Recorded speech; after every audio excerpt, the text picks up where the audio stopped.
When people talk about emotional control, they usually focus on negative emotions such as anger, fear, anxiety, envy, or greed.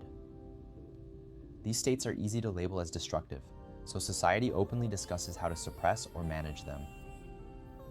However, far less attention is given to the regulation of positive emotions, even though uncontrolled positivity can be just as destabilizing. Philosophical and psychological traditions have warned about this for centuries. Buddhism, for instance, treats intense positive emotions as a subtle form of attachment. Buddha described pleasant emotional states as a kind of weight.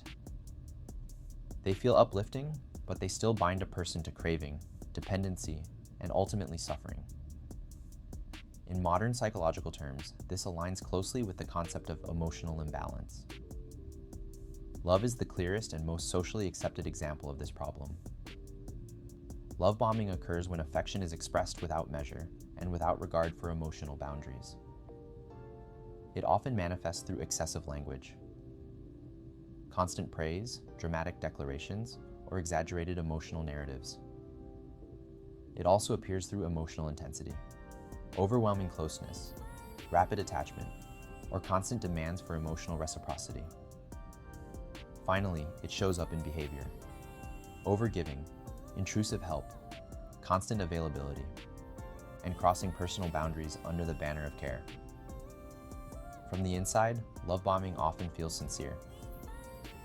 The person giving believes they are acting from genuine emotion, generosity, or devotion.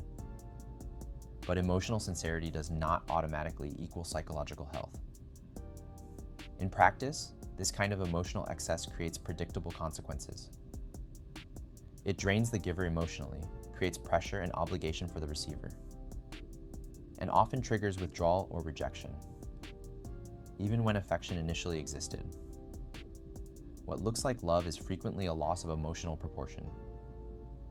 Love bombing is not intimacy, it is emotional flooding.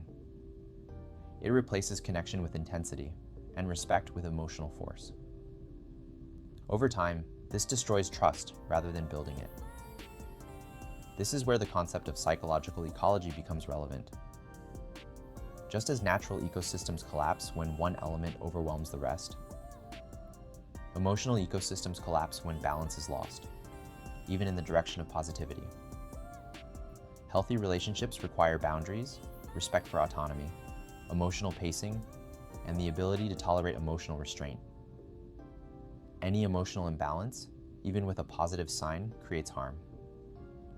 Love that ignores limits ceases to be love and becomes pressure. Emotional maturity is not about feeling less. It is about maintaining measure.